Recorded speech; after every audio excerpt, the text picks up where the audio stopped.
எடப்பாடி இதை பத்தி பேச்சு பெண்களுக்கு இந்த ஆட்சியில பாதுகாப்பு இல்ல. யார் அந்த சார்? எடப்பாடி கொண்டு வராரு அந்த இதுல. யார் அந்த சார்? யார் அந்த சார்? எடப்பாடி யார் அந்த சார்னு கேக்குறேன்ல, எடப்பாடி தான் அந்த சார். அபார்ஷன் பண்ணக்கூடிய கிராக்கி மைண்டோட ஜெயக்குமார் எங்க ஆட்சியில பெண்களுக்கு பாதுகாப்பு இல்லையா? எடப்பாடிக்கு சொல்றேன், உன் கட்சிக்காரன் சதீஷ் என்றவன் 10 வயசு பொண்ணு கெடுத்துட்டான், குழந்தைய கெடுத்துட்டான். ஒரு 2 பேர் கூட சேர்த்து அவன் போய் ஏடிஎன்கே வட்ட செயலாளர் செல்லதுரை போய் பாக்குறான். பாலியல் பலாத்காரம் பண்ணாம்பா சதீஷ் கூட 2 பேர். அவங்களுக்கு செல்லதுரை அடைக்கலம் கொடுக்குறான் ஜெயக்குமார் சொன்ன தைரியத்துல. அப்ப ஜெயக்குமார் அந்த கற்பழிச்சவனுக்கு அடைக்கலம் கொடுன்னு அதிமுக வட்ட செயலாளர் சொல்றான்னா, அப்ப அங்க ஜெயக்குமார் சொன்னா அது அதிமுக சொன்ன மாதிரி. நீங்க பெண்களுக்கு பாதுகாப்பு குறித்து, பாலியல் பலாத்காரம் குறித்து எடப்பாடி பழனிசாமி சட்டமன்றத்திலும் பத்திரிகையிலும் பத்திரிகையாளத்திலும் கருப்பு சட்டை போட்டு வந்து பேசுற எடப்பாடி பழனிசாமி, உங்களுக்கு என்ன யோகிதை இருக்கிறது? பொள்ளாச்சி சம்பவம் மறைஞ்சு போச்சா? இப்போவும் கட்சிக்காரன் பாஜக காரன் பாண்டிச்சேரியிலயும் கடலூர்லயும் கல்யாணத்துல மதுவே மயக்கம்.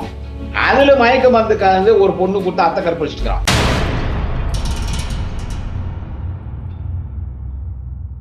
மை சென்னை 360 யூடியூப் சேனல் நேயர்களுக்கு குடியாத்தம் குமரனின் பணிவான வணக்கத்தை தெரிவித்துக் கொள்கிறேன். நண்பர்களே, இந்த அண்ணா பல்கலைக்கழகத்தில் நடந்த அந்த ஒரு சம்பவம் ஒரு மன வருத்தத்துக்குரிய சம்பவம். அது ஒரு மிகப்பெரிய ஒரு சர்ச்சைக்குரிய ஒரு பிரச்சனையாக இன்றைக்கு தமிழகத்தில் எழுந்து, அதன் பிறகு முதலமைச்சர் காதுகளுக்கு இந்த செய்தி சென்றவுடன் அந்த குற்றவாளி ஞானசேகரன் என்பவனை உடனடியாக கைது செய்து அவன் சிறையிலே அடைக்கப்பட்டிருக்கிறான். அந்த பாதிக்கப்பட்ட அந்த மாணவி, அந்த சகோதரிக்கு அரசு துணை நிற்கும். அந்த பல்கலைக்கழகத்தில் இருக்கக்கூடிய மாணவிகளுக்கும் இனி எந்த விதமான பாதிப்புகள், இப்படிப்பட்ட பாதிப்புகள் ஏற்படாமல் அரசு பாதுகாக்கும், மாணவிகளும் பாதுகாப்பாக இருக்க வேண்டும் என்று அவர்களுக்கு அறிவுரை கூறி முதலமைச்சர் தலைவர் தளபதி அவர்களும், துணை முதலமைச்சர் நாளைய தமிழக மாண்புமிகு அண்ணன் உதயநிதி ஸ்டாலின் அவர்களும், மாண்புமிகு உயர்கல்வித்துறை அமைச்சர் முனைவர் அண்ணன் கோவி செழியன் அவர்களை அந்த பல்கலைக்கழகத்திற்கு அனுப்பி வைத்து அவர் மாணவிகளை சந்தித்து, மாணவர்களை சந்தித்து ஆறுதல் கூறி வந்திருக்கிறார். எனவே இந்த மாணவிக்கு ஏற்பட்ட கொடுமை, அந்த கொடுமை செய்தவன் ஞானசேகரன். அந்த குற்றவாளியை உடனடியாக அவன் கைது செய்யப்பட்டு உடனடியாக நடவடிக்கை எடுக்கப்பட்டிருக்கிறது. அந்த மாணவிக்கு அரசு துணையாக இருக்கும், அந்த மாணவிக்கு நீதி கிடைக்கும், நீதி பெற்றுத்தரும் இந்த அரசு. குற்றவாளி கடுமையாக ஒரு சில மாதங்களில் கடுமையான சட்டங்களில் கீழ் அவன் தண்டிக்கப்படுவான் என்று முதலமைச்சர் தலைவர் தளபதி அவர்கள் சட்டமன்றத்திலே தெரிவித்திருக்கிறார். எவனாக இருந்தாலும் அவன் கடுமையாக தண்டிக்கப்படுவான். அவன் எவனாக இருந்தாலும், அவனுக்கு என்ன பின்புலம் இருந்தாலும், அவனுக்கு என்ன பின்னணி இருந்தாலும், அவன் யாராக இருந்தாலும், அவன் எவனாக இருந்தாலும் அவன் கடுமையாக தண்டிக்கப்படுவான். இப்படிப்பட்ட குற்றங்களில் யார் ஈடுபட்டாலும் கடுமையான தண்டனைக்கு ஆளாவார்கள் என்று தலைவர் தளபதி அவர்கள் சட்டமன்றத்தை தெரிவித்து நடவடிக்கை எடுத்து அந்த மாணவிக்கு இப்படிப்பட்ட கொடுமை செய்த அந்த ஞானசேகரன் என்று சொல்லக்கூடிய அந்த சமூக விரோதியை அவன் உடனடியாக கைது செய்யப்பட்டிருக்கிறான். எனவே அரசு இதிலே போர்க்கால அடிப்படையில் நடவடிக்கை எடுத்திருக்கிறது. இன்றைக்கு இதை சட்டமன்றத்தில் எதிர்க்கட்சிகள், குறிப்பாக அதிமுக, அண்ணா பல்கலைக்கழகத்தில் அந்த மாணவிக்கு நடந்த அந்த கொடுமை, அது நடவடிக்கை எடுத்தாச்சு, கைது பண்ணாச்சு. அது அரசு பார்த்து வேடிக்கை பார்த்து நிற்கல. உடனே இப்ப திரு எடப்பாடி பழனிசாமி, எதிர்கட்சி தலைவர் எடப்பாடி பழனிசாமிக்கு அரசியல் பண்ணணும். அவருக்கு அரசியல் பண்றதுக்கு அரசின் மீது ஏதாவது ஒரு பெரிய குற்றச்சாட்டு, ஊழல் குற்றச்சாட்டு, நிர்வாக ரீதியா குற்றச்சாட்டு சொல்லலாம்னா எதுவும் இல்லை. தனிப்பட்ட முறையில முதலமைச்சர் விமர்சிக்கணும், அவர் நிர்வாகத்தை விமர்சிக்கணும்னு சொல்லணும்னா எதுவும் இல்லை. ஏதாவது கடுமையான சட்டங்கள் இருக்கிறதா அரசு, இந்த அரசியலே, திராவிட மாடல் அரசியலே மக்களுக்கு விரோதமாக என்று கேட்டால் எதுவும் இல்லை. பெரிய அளவில் ஏதாவது சட்ட ஒழுங்கு பிரச்சனை இருக்கிறதா என்று கேட்டால் எதுவும் இல்லை. ஆனால் எடப்பாடி அவர்களுக்கு அரசியல் செய்யணும். இத்த கையில் எடுத்தினார் அவரு இந்த சம்பவத்தை.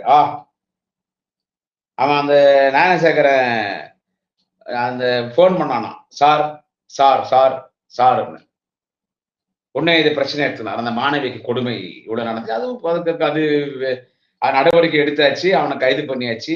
மேற்கொண்டு இந்த மாணவிக்கு அரசு துணை நிற்கும், அந்த மாணவிக்கு நீதி கிடைக்கும் வரை இந்த நீதி பெற்றுத்தரும் இந்த அரசு சொல்லியாச்சு. உடனே எடப்பாடி இதை பத்தி பேச்சு பெண்களுக்கு இந்த ஆட்சியில பாதுகாப்பு இல்லை. யார் அந்த சார்? எடப்பாடி கொண்டு வராரு அந்த இதுல. என்னன்னு கேட்டீங்கன்னா, அந்த இதுல சட்ல யார் அந்த சார்? யார் அந்த சார்? யார் அந்த சார்? எடப்பாடி கேட்கிறது. யார் அந்த சார்? நான் சொல்லட்டா? எடப்பாடி யார் அந்த சார்ன்னு கேட்கிறேன்ல, எடப்பாடி தான் அந்த சார். யார் அந்த சார்ன்னு கேட்கிறேன்ல, எடப்பாடி தான் அந்த சார். எடப்பாடி தான் அந்த சார். 2 முறை சார் நானா சார் சார்ன்னு. ஒரு சாரு எடப்பாடி, இன்னொரு சாரு யாருன்னு கேட்டா, அந்த டுபாகோரு, அந்த சாட்ட செருப்பு அண்ணாமலை. ஆமா. ஏன்னா, என்னைக்கு அவன் செருப்பு போட மாட்டான்னு சொல்லி சாட்டையால அடிச்சுக்கிறானோ, அன்னைக்குலேருந்து அவன் அண்ணாமலைக்கு ஆடு அண்ணாமலைன்ற பேர் போயிடுச்சு. அவன் என்னைக்கு செருப்ப கேட்டு சாட்டையால அடிச்சுக்கிறானோ, அன்னைக்குலேருந்து அவன் சாட்டை செருப்பு அண்ணாமலை. அவன் ஞானசேகரன் போன்ல 2 சார் அண்ணா இல்ல யார் அந்த சார்ன்னு எடப்பாடியும் கேட்கிறாரு. யார் அந்த சார்ன்னு அண்ணாமலையும் கேட்கிறான். அதனால ஒரு சாரு எடப்பாடி பழனிசாமி, இன்னொரு சாரு சாட்டை செருப்பு அண்ணாமலை. இப்ப இவங்களுக்கு அரசியல் பண்ண கிடைக்கலன்னு சொல்லி இது அரசியல் பண்ணி சட்டமன்றத்துல எடப்பாடி அப்படியே பேசுறாரு. அப்படியே மைண்டோடு ஜெயக்குமார் அப்படியே இதுல என்ன வேடிக்கைன்னு கேட்டா மைண்டோடு ஜெயக்குமார் ஒரு பெண் இப்படி ஒரு பெண்ணுக்கு இப்படி ஒரு கொடுமை இருந்துச்சே அது ஒரு அதுக்கு அரசு இருக்குது அவனை தண்டிக்கு போறோம் அவனுக்கு இப்பயே பாத்ரூம்ல வந்து கை கால்லாம் வந்துச்சுன்னு நினைக்கிறேன் பாத்ரூம்ல வலிக்கு விழுந்து என்ன இது ஜெயக்குமார் அப்படியே ஒரு பெண்களுக்கு அப்படியே ஒரு ஜெயக்குமார் வந்து இப்படி பெண்களுக்கு வந்து இவருக்கு ஒரு குரல் கொடுக்குறாரா ஏய் நம்புதே நாருது இன்னும் யாரும் கேஸ் கொடுக்கல உன் மேல இல்ல நீயும் போக்சோல உள்ள போய் நீயும் பாத்ரூம்ல வந்து கை காலு உடையக்கூடிய ஆள் தான் இவர் அப்படியே இவர் என்னவோ பெண்களுக்கு இவர் என்னவோ பாதுகாப்பு தர மாதிரி ஜெயக்குமார் எல்லாருக்கும் வேலை தர வாங்கன்னு கூப்பிட்டு இவரு வேலையை விட்டு வயிற்றுல புள்ளைய கூப்பிட்டு மைண்ட் ஓட்டு கூப்பிட்டு அபார்ஷன் பண்ணக்கூடிய கிராக்கி மைண்ட் ஓட்டு ஜெயக்குமார் எங்க ஆட்சியில பெண்களுக்கு பாதுகாப்பு இல்லையா எடப்பாடி உங்கள் ஆட்சியில பெண்களுக்கு பாதுகாப்பு இல்லைன்னு இந்த பல்கலைக்கழக விவகாரத்தை குறித்து பேசுகிற தகுதி திரு எடப்பாடி பழனிசாமி அவர்களே உங்களுக்கு இருக்கிறதா என்பதை மட்டும் நான் உங்களை கேட்கிறேன் இது ஒரு சம்பவம் அங்க நடந்துருச்சு உடனடியாக முதலமைச்சர் போர்க்கால அடிப்படையில் நடவடிக்கை எடுத்திருக்கிறார் உடனடியாக முதலமைச்சர் போர்க்கால நடவடிக்கை எடுத்திருக்கார் யார் அந்த சாருன்னு கேட்கறீங்கள நீங்க தான் அந்த சார் எடப்பாடி பழனிசாமி இப்ப இந்த சம்பவத்தை குறித்து பேசுறிய இவனுக்கு பின்பொழுது திமுக இருக்குது அவன் ஞானசேகரன்றவன் அமைச்சர் கூட போட்டோ பிடிச்சிருக்கிறானா அமைச்சர் பின்னால நிக்கிறானா திமுக நிகழ்ச்சியெல்லாம் கலந்துக்கிறானா அதுக்கு திமுக பொறுப்பேடுமா இப்ப அமைச்சரோட போட்டோ எடுக்கிறான்னா அவன் போட்டோ எடுக்கிறான் நல்லவன் கேட்டானா யாருக்கு தெரியும் எவன் வந்து போட்டோ எடுக்கிறான்னு நம்ம ஒருத்தர் போட்டோ எடுக்கும்போது அவன் நம்ம சர்டிபிகேட்டை கேட்க முடியும் நீ யாருடா என்னடா ஏதுனான்னு இப்ப எடப்பாடி கிட்ட எத்தனை பேர் போட்டோ எடுக்கிறாங்க அவரை கேட்டுக்கிறாரு எல்லார்ட்டையும் நீ யாரு நீ நல்லவனா கட்டவனா அவன் கான்டாக்ட் சர்டிபிகேட் கொடுன்னு கேட்டாங்கிற போட்டோ பிடிச்சா அது 32 பல்லு தெரியுது மாதிரி பாம்பாட்டி மாதிரி இப்படி கையாட்டி எடப்பாடி போட்டோ எடுத்துக்கிற அது எவனோ கொலைகாரனா இது கொலை பண்ணிட்டான் அதுக்கு எடப்பாடி தான் இந்த கொலைக்கு பொறுப்புன்னு சொல்ல முடியுமா இல்ல போய் ஏதோ பொம்பளை கட்டி நானே செய்யற மாதிரி ஏதோ ஒரு பொம்பளை கட்டி தப்பா நான்ட்டுக்கணும் அதுக்கு அந்த கற்பழிப்பு எடப்பாடி பழனிசாமி இது போடுன்னு சொல்ல முடியுமா என்னையா அரசியல் பண்றீங்க இவ்வளவு பேசுறிய நான் இதே திரு எடப்பாடி பழனிசாமி அவர்களை கேட்கிறேன் உங்க கட்சிக்காரன் ஒரு 3 மாசத்துக்கு முன்னால அதிமுகவின் பின்பலத்திலே அதிமுகவுடைய ஒரு ஆதரவாளர் அதிமுக மிகவும் வேண்டிய ஒரு பையன் சதீஷ்னு ஒரு பையன் அவங்க கூட 2 பேர் ஒரு 10 வயசு பெண்ணை வந்து பாலியல் வன்கொடுமை பண்றாங்க 10 வயசு குழந்தைய இதாவது காலேஜ் பொண்ணு இதுவே பெரிய தப்பு இது 10 வயசு குழந்தை அந்த 10 வயசு குழந்தைய 10 வயசு பெண்ணை சதீஷ்னு ஒரு பையன் பாலியல் வன்கொடுமை பண்றான் கூட 16 வயசு பையன் அவன் கூட ஒரு 16 வயசு பையன் பண்ணிட்டு என்ன பண்றான் அவன் ஏடிஎம்கே வட்ட செயலாளர் செல்லதுரன் பேரு அவங்கிட்ட இவன் வரான் இந்த 10 வயசு குழந்தைய பாலியல் வன்கொடுமை பண்ணவன் பாலியல் பலாத்காரம் பண்ண அந்த சதீஷ்ன்றவன் அதிமுக காரன் அவன் கூட அந்த 16 வயசு பையன் இன்னொருத்தர் இந்த ஏடிஎம்கே வட்ட செயலாளர் செல்லதுரை வந்து பார்த்து இந்த மாதிரி 10 வயசு பொண்ணை நான் கெட்டுட்டேன் என்னை எப்படியாவது காப்பாத்தானோடனே இவன் செல்லதுரை என்ன பண்றான் இந்த வட்ட செயலாளர் செல்லதுரை மைண்டோடு ஜெயிக்குமாறு போன் பண்றான் இதெல்லாம் எடப்பாடி பழனிசாமி நான் சொல்றேன் ஏன்னா எங்க ஆட்சியில பெண்களுக்கு இப்ப பாதுகாப்பு இல்ல பாலியல் பலாத்காரம் இருந்துச்சு நீ பேசுறிய என்ன அது முதலமைச்சருக்காரு உடனே நடவடிக்கை எடுத்துட்டாரு இன்னும் எவனா இருந்தாலும் அவன் கடுமையாக தண்டிக்கப்படுவான்னு முதலமைச்சர் சட்டமன்றத்தில் சொல்லிட்டார் இப்ப நீ இவ்வளவு பேசுற எடப்பாடிக்கு சொல்ற உன் கட்சிக்காரன் சதீஷ்ன்றவன் 10 வயசு பொண்ணுக்கு எடுத்துட்டான் குழந்தைக்கு எடுத்துட்டான் ஒரு 2 பேர் கூட சேர்த்துன்னு அவன் போய் ஏடிஎம்கே வட்ட செயலாளர் செல்லதுரை போய் பாக்குறான் இந்த செல்லதுரை என்ன பண்றான் முன்னாள் அமைச்சர் மகேந்திரோட ஜெயக்குமார் போன் பண்றான் இந்த மாதிரி சதீஷ்னா நம்ம கட்சிக்கார பையன், நம்ம கட்சிக்கார வேண்டிப்பட்ட பையன், எனக்கு வேண்டிப்பட்ட பையன், இந்த மாதிரி தெரிஞ்சோ தெரியாம ஒரு 10 வயசு பொண்ணு தப்பா ஏதோ பண்ணிட்டான். அதனால அவனை என்ன பண்றது அப்படின்னு காப்பாத்தினோன்னு நம்ம இனமாடா அவன் யாருடா 10 வயசு இந்த வயசுலயே 10 வயசு பொண்ணுகிட்ட போறான். நம்ம என்னடா அவன் நம்ம இனமாடா அவன் அவனை காப்பாத்துறோம். செல்லதுரை அந்த பையன் சதீஷையும் அவன் கூடுறவங்களையும் அடைக்கலம் கொடுத்து எங்கன்னா ஒளிச்சு வை, என்ன நடந்தாலும் நான் பாத்துக்கிறேன்னு ஜெயக்குமார் சொல்லி அதிமுக வட்ட செயலாளர் செல்லத்துறை அந்த 10 வயசு குழந்தைய பாலியல் பலாத்காரம் பண்ணாம்பா சதீஷ் கூட 2 பேர், அவங்களுக்கு செல்லத்துறை அடைக்கலம் கொடுக்குறான் ஜெயக்குமார் சொன்ன தைரியத்துல. சோ அப்ப ஜெயக்குமார் அந்த கற்பழிச்சவனுக்கு அடைக்கலம் கொடுன்னு அதிமுக வட்ட செயலாளர் சொல்றான்னா, அப்ப அங்க ஜெயக்குமார் சொன்னா அது அதிமுக சொன்ன மாதிரி. ஏன்னா ஜெயக்குமார் அதிமுக முக்கியமான ஆளு. அதிமுக செய்தி தொடர்பாளர், மாவட்ட செயலாளர் எது இருந்தாலும் ஜெயக்குமார் தான் பத்திரிகையாளர் சந்திக்குது. ஜெயக்குமார் சொன்னான்னா, எடப்பாடி பழனிசாமி சொன்னா, அதிமுக சொன்னா, அப்ப நீ அதிமுக கட்சி உங்க கட்சி வட்ட செயலாளர் முன்னாள் அமைச்சர் ஜெயக்குமார் சொல்லி 10 வயசு குழந்தைய கற்பழிச்ச சதீஷ் கூட 2 பேருக்கு அடைக்கலம் கொடுத்திருக்கிறான்னா, எடப்பாடி பழனிசாமி இது உனக்கு தெரியாதா? இது 3 மாசம் கழிச்சு இது நீதிமன்றமே இந்த வழக்கு எடுக்குது.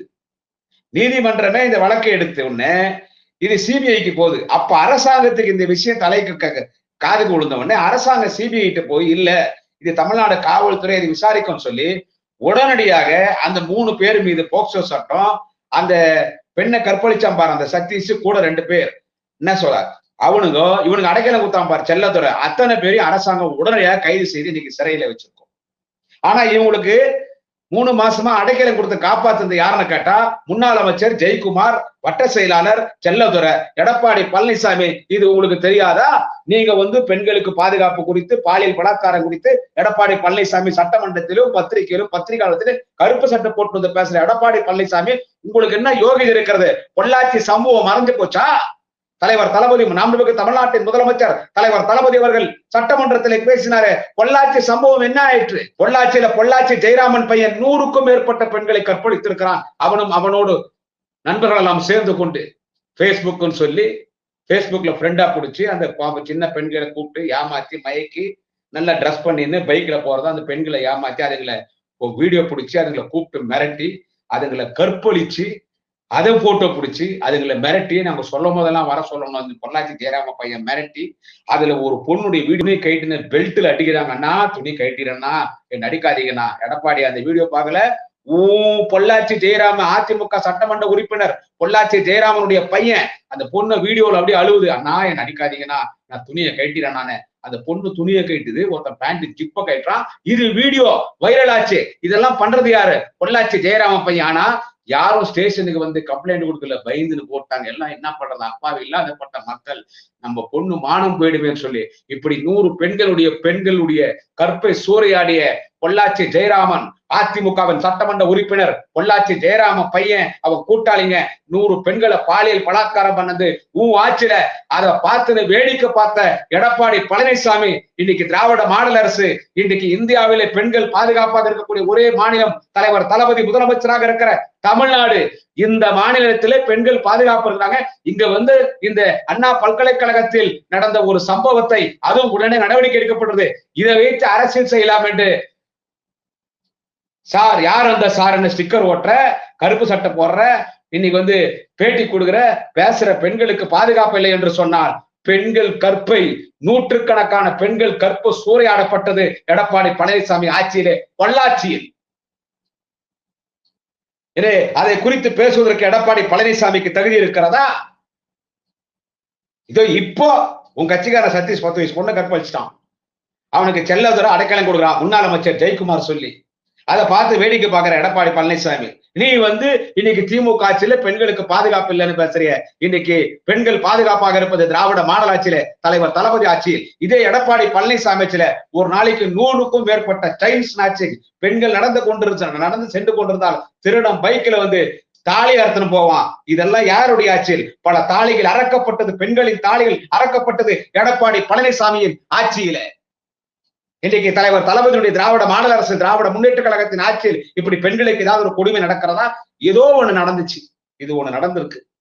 இதை நான் நியாயப்படுத்தி பேசல. இதை நான் நியாயப்படுத்தி பேசல. பல பெண்களை கற்பழிச்சான் மைண்டோட ஜெயக்குமார். இருந்தாலும் அவங்க வீட்டுல பெண்கள் இருக்காங்க இல்ல. இது வச்சு அரசியல் யார் யார் பண்ணீங்களோ உங்க வீட்டுல பெண்கள் இருக்காங்க இல்ல. அது கொஞ்சம் யோசிச்சு பாருங்க. அதை வச்சு அரசியல் பண்றீங்களே. ஒரு சிலது அரசாங்கத்துக்கு தெரியாம நடக்கும். ஒரு சிலது ஒரு எஸ்ஐ ஏதோ தப்பு பண்ணிருக்காங்க. இப்ப அந்த எஸ்ஐ கைது செய்யப்பட்டிருக்கான். எந்த எஸ்ஐ அந்த வழக்கு எடுக்க மறுத்தானோ அந்த எஸ்ஐ இப்ப கைது செய்யப்பட்டிருக்கான். அரசாங்க பார்வைக்கு வந்த உடனே அரஸ்ட் பண்றான். அவன் வேலையே போகுது. இந்த தகவல் முதலமைச்சருக்கு இப்ப வந்த உடனே இப்படி நடந்துச்சுன்னு வந்து அடுத்த நிமிஷம் அவனை பிடிச்சாச்சு. யாரும் அவன் என்ன ஏது சிசிடிவி பார்த்து அவனை பிடிச்சாச்சு. அவன் ஒரு பிரியாணி கடைக்காரன். அவனுக்கு இதே வேலையும். அவன் என்ன பண்ணிக்கிறான், அமைச்சர் கூட போயிருக்கிறான், நின்னுக்கிறான், போட்டோ பிடிச்சிக்கிறான். அமைச்சருக்கு தெரியுமா அவன் யாரு என்ன ஏதுன்னு? சரி, அவன் கட்சிக்காரனே இருந்தா கூட இப்படிப்பட்ட கேப் மாறி முள்ள மாறி முற்றோக்கி வேலைகள்லாம் ஒருத்தன் பார்த்துனுக்கிறான் போது அது அமைச்சருக்கோ கட்சிக்காரக்கோ போயிச்சிருக்கோ தெரியாம இருக்கலாம். அவன் யாருன்னு தெரியாது. ஆனா வந்துன்னு போய் நின்றுக்கிறான். அது போட்டோ வந்துக்குது, போட்டோ பார்த்துக்கிறான். அவன் யாருன்னு தெரியாது. இப்படிப்பட்ட ஆளுன்னு தெரியாது. இந்த சம்பவம் நடந்த பிறகுதான் இப்படிப்பட்ட ஆளுன்னு தெரியுது. அவனை காப்பாத்தல. இப்ப எடப்பாடி நீ என்ன பேசுறீ? இப்போ நீ வந்து முன்னாள் அமைச்சர் ஜெயக்குமார் வந்து வட்ட செயலாளர் செல்லதுரை சொன்னதுனால அந்த 10 வயசு குழந்தைய கற்பழிச்சு சதீஷ்க்கு நீங்க அடைக்காலம் கொடுத்திருந்தீங்களே 3 மாசம் போலீஸ்காரன் மிரட்டினீங்களே, அந்த மாதிரி திமுக ஏதாவது இவன் ஞானசேகரனுக்கு அடைக்கலம் கொடுத்து அவனை பாதுகாத்திருந்தா நீ இந்த அரசின் மீது குறை சொல்லு, ஆர்ப்பாட்டம் பண்ணு, போராட்டம் பண்ணு. தெரிஞ்ச உடனே அட்ராவணன் அச்சாச்சு. இன்னி குற்றவாளிகள் இருக்கிறாங்கன்னு சொல்றாங்க. அதான் முதலமைச்சர் சொன்னார் சட்டமன்றத்துல. இனி எவ்வளவு குற்றவாளிகள் இருந்தாலும் அவன் எவனாக இருந்தாலும் அவனுக்கு எந்த பின்புலமாக இருந்தாலும் அவன் எவனாக இருந்தாலும் கடுமையாக அவன் மீது நடவடிக்கை எடுக்கப்படும் முதலமைச்சர். அவன் எவனாகட்டும் கடுமையா நடவடிக்கை எடுக்கப்படும். இது வந்து இதுக்கு நாங்க போராட்டம் பண்ண போறோம். என்ன புடங்கிறதுக்கு போராட்டம் பண்றீங்க? அதான் நடவடிக்கை எடுத்தாச்சு. இன்னும் யார் குற்றம் பண்ணிருக்காங்க? யாரு சொல்லு. யார் அந்த சார்? யார் அந்த சார்? யார் அந்த சார்? யார் அந்த சார்? எடப்பாடி கேட்டுக்கிறீங்க. நீ தான் அந்த சார் எடப்பாடி. அவன் அண்ணாமலை சாட்டை செருப்பு செருப்பு சாட்டை அண்ணாமலை. அவன் கேட்கறான் யார் அந்த சார்? இன்னொரு சார் நீ தான்டா. எதனா அப்பாடே அண்ணாமலை நீங்க பெண் இப்போ உன் கட்சிக்காரன் பாஜக காரன் பாண்டிச்சேரிலயோ கடலூர்லயோ கல்யாணத்துல மதுவே மயக்கம். அதுல மயக்கம் வந்து கலந்து ஒரு பொண்ணு கொடுத்து அத்தை கற்பழிச்சுக்கிறான். கற்பழிக்கிறதுக்கே பேமஸ் ஆனவங்க பிஜேபி காரணங்க. இவரு பேசுறாரு. இந்த அண்ணாமலை நீயே பெங்களூர்ல ஸ்டார் ஹோட்டல்ல என்ன வேலை பார்த்த? என்ன அங்க நீங்க வந்துக்கிற நீ என்ன வேலை பார்த்த? ஒரு பெரிய ஆபீசர் மணியோட உனக்கு இருந்த தொடர்பு அதெல்லாம் எங்களுக்கு எல்லாம் தெரியாதுன்னு நினைச்சிருக்கிறியா? நீ என்ன குடியாத்த நானும் பெங்களூருக்காரன் தான். அதெல்லாம் தெரியாதுன்னு நினைச்சிட்டு இருக்காரு. இவன் செருப்பு போட மாட்டானா? அந்த பல்கலைக்கழக அந்த சம்பவத்துக்கு சாட்டையில அடிச்சுக்குவானா? பலான அர்த்தம் போட்டுக்கோ கீழே. இதெல்லாம் வந்து நல்லா போகுது கவர்மெண்ட், இதை குறை சொல்லணும் தேடுறான். இந்த சம்பவம், இந்த அண்ணா பல்கலைக்கழக சம்பவம் விவகாரத்தில் தலைவர் தளபதி ஸ்டாலின் அவர்கள், துணை முதலமைச்சர் நாளைய தமிழக மாண்புமிகு உதயநிதி ஸ்டாலின் அவர்கள் ரொம்ப சீரியஸா இருக்காரு. இன்னும் எவன் இருக்கிறான். இதுல எவனாவது இன்னும் இருந்தால் அந்த பொண்ணுகிட்ட விசாரணை பண்றாங்க. அந்த பெண்ணுக்கு நீதி கிடைக்கும். இதே சட்டமன்றத்துல சொல்றார். எத்தனையோ பெண்களுக்கு கற்பழிக்கப்பட்டார்கள் பொள்ளாச்சியில. எடப்பாடி பழனிசாமி பார்த்துன்னு சும்மா இருந்த. அதாவது அது எப்படின்னு கேட்டா விலகு பிடிக்கிற மாதிரி. பொள்ளாச்சி ஜெயராம இத்தனை பெண்களை கற்பழிச்சுக்கிறான்னு தெரிஞ்சு எடப்பாடி பார்த்து சும்மா இருந்தான்னா விலகு பிடிக்கிற மாதிரி. ஆனா எங்க தலைவர் தளபதிக்கு இது பார்வை போனோடனே அத்தனை பேர் கைது பண்ணாண்டார். இதே திராவிட முன்னேற்ற கழக ஆட்சியில ஒரு ரயில் நிலையத்திலே சத்யா என்று சொல்லக்கூடிய ஒரு பெண்ணை ஒருத்தன் லவ் பண்ணலன்னு சொல்லி ட்ரெயினுக்கு போது புடிச்சு தள்ளிட்டான். இது முதலமைச்சர் சட்டமன்றத்தில் பேசினார். அன்னைக்கு எடப்பாடி சட்டமன்றத்தில் இல்லைன்னு நினைக்கிறேன். பதில் சொல்ல முடியாம வாந்தி பேஜின் போய் பத்துனார் அவர் வீட்டுல அண்ணன் எடப்பாடி அவர்கள். தலைவர் தளபதி அவர்கள் சட்டமன்றத்தில் சொல்றார். அந்த சத்யா என்ற சொல்ற பெண்ணை ஒருத்தன் ட்ரெயின்ல பிடிச்சு தள்ளிட்டான். அவனை உடனடி அங்கேயே மக்கள் அவனை அப்படியே பிடிக்கிறான். ஓடி போய் அவனை பிடிச்சு அவன் மீது கொலை செஞ்சான ஆயுள் தண்டனை இல்லை. அவனுக்கு போர்க்கால அடிப்படையில ஸ்பீட் கோர்ட்ல விசாரணை பண்ணி இந்த அரசு அவனுக்கு தூக்கு தண்டனை பெற்று தந்து அவன் தூக்குல தொங்க போறான். ஒரு பெண்ணை காதலிக்கவில்லை என்று ஒரு பெண்ணை ரயில் நிலையத்தில ரயில்ல கீழே தள்ளி கொண்டாம்பார். அவனுக்கு இன்னைக்கு தூக்கு தண்டனை இந்த ஆட்சியில தூக்கு தண்டனை. ஆனா எடப்பாடி பழனிசாமி 10 வயசு பொண்ணை கற்பழிச்சவனுக்கு உன் கட்சி முன்னாள் அமைச்சர் ஜெயக்குமார் வட்ட செயலர் செல்லதுரை அடைக்கலம் கொடுத்து காப்பாத்துற. உன் ஆட்சியில பொள்ளாச்சியில ஒரு பெண்கள் கற்பழிக்கப்படுறாங்க. அதை பார்த்து சும்மா இருக்கிற அது விலை பிடிக்கிறது சமம் அது. ஆனா திராவிட முன்னேற்ற கழக மாடல் அரசில எந்த பெண் பாதிக்கப்பட்டாலும் அவர்களுக்காக இந்த அரசு குரல் கொடுக்கும், அவர்களுக்கு துணை நிற்கும், கடுமையாக தண்டிக்கப்படுவார். பெண்களை எல்லாம் தூண்டி விடுற ஒரு நிகழ்ச்சியில பெண்கள் போனா மாணவிகளை தூண்டி விட்டு கருப்பு துண்டு போட்டு மேலன்ற இந்த பிரச்சனைக்கு உடனடியாக நடவடிக்கை எடுத்தாச்சு, கைது பண்ணியாச்சு. அந்த பெண்ணுக்காக நியாயத்திற்காக அரசே நியாயத்தை பெற்றுத்தரும். அந்த பெண் இனி அரசு இந்த பெண் முதலமைச்சரும் துணை முதலமைச்சர் அண்ணன் உதயநிதி ஸ்டாலினும் அந்த பெண்ணுக்கு நாங்கள் இருக்கிறோம் என்று இன்னைக்கு அதை நடவடிக்கை எடுத்துட்டு இருக்கோம். என்ன எதுவும் பண்ணாத மாதிரி நாங்க ஆர்ப்பாட்டம் பண்ணோம், போராட்டம் பண்ணோம், மாணவர்களை, மாணவிகளை, சகோதரிகளை தூண்டி விடுற எதிர்கட்சின்னு சொன்னா இது இல்ல அரசியல். அரசியல் எதுன்னு கேட்டா ஈரோடு இடைத்தேர்தலுக்கு வாங்கும். அரசியல் ஆண்மை இருந்தா எடப்பாடி அவர்களே, அரசியல் ஆண்மை இருந்தா விக்கிரவாண்டியில ஓடி போயிட்டீங்களே பணநாயகம், என்ன நீங்க இன்னும் பிச்சைக்காரங்க பணம் இல்லாத மாதிரி பணநாயகம் சொல்லி விக்கிரவாண்டிக்கு வா, விக்கிரவாண்டியில ஓட்டிங்களா அந்த மாதிரி இல்லாம ஈரோடுக்கு வாங்க, தேர்தலில் நில்லுங்க. ஜெய் காட்டி கூட பரவாயில்லை, ஓரளவுக்கு ஓட்டு வாங்கி காட்டுங்க. அது அரசியல். வருகிற சட்டமன்ற தேர்தலில் எங்க தலைவர் தளபதி முதலமைச்சர் வேட்பாளர், துணை முதலமைச்சர் எங்கள் மாண்புமிகு உதயநிதி ஸ்டாலின், எடப்பாடி பழனிசாமி முதலமைச்சர் வேட்பாளர் தேர்தலை சந்திங்க. உங்களுக்கு அரசியல் ஆண்மை இருந்தா எங்களை வீழ்த்திட்டு நீங்க ஆட்சிக்கு வாங்க. அது அரசியல், இது அரசியல் இல்லை. ஒரு பெண்ணுடைய வாழ்க்கையில விளையாடுறது இது அரசியல் இல்லை திரு எடப்பாடி பழனிசாமி அவர்களே. எனவே பெண்கள் திராவிட முன்னேற்ற கழக ஆட்சியில் பாதுகாப்பு இருக்கிறார்கள். அங்கொன்னும் இங்கொன்னும் சம்பந்தம் நடந்தால் இனி நடக்காது. இதுவும் இந்த அண்ணாமலை பல்கலைக்கழகத்தில் நடந்திருப்பது அந்த பெண்ணுக்கு நியாயம் கிடைக்கும். குற்றவாளி கடுமையாக தண்டிக்கப்படுவான், கடுமையாக தண்டிக்கப்படுவான், கடுமையாக தண்டிக்கப்படுவான். நன்றி, வணக்கம். நாளை இன்னொரு பதிவிலை சந்திக்கிறேன். குடியாத்தம் குமரன். ஒரு ஆளுமே 145 கட்சி பெண்கள், பாஜக பெண்கள் கம்ப்ளைண்ட் கொடுத்திருக்காங்க. கேசவ விநாயகம் அந்த ஆளு RSS காரன் ஒருத்தனால 142 பேர் வந்து கம்ப்ளைண்ட் கொடுத்தாங்க. இவங்க பேசுறாங்க பேச்சு. அப்புறம் ஒருத்தன் வந்து பூஜை ரூம்ல உட்காந்துட்டு என்னமோ பண்ணிட்டு இருந்தானே. இந்த கும்பல்லாம் பாலியல் சுரண்டலை பத்தி பேசலாமா? இந்தியா முழுதும் பாலியல் சுரண்டலை பக்காவா பண்ணிட்டு இருக்கிற கேடுகட்ட ஒரு கட்சி இந்த கும்பல்.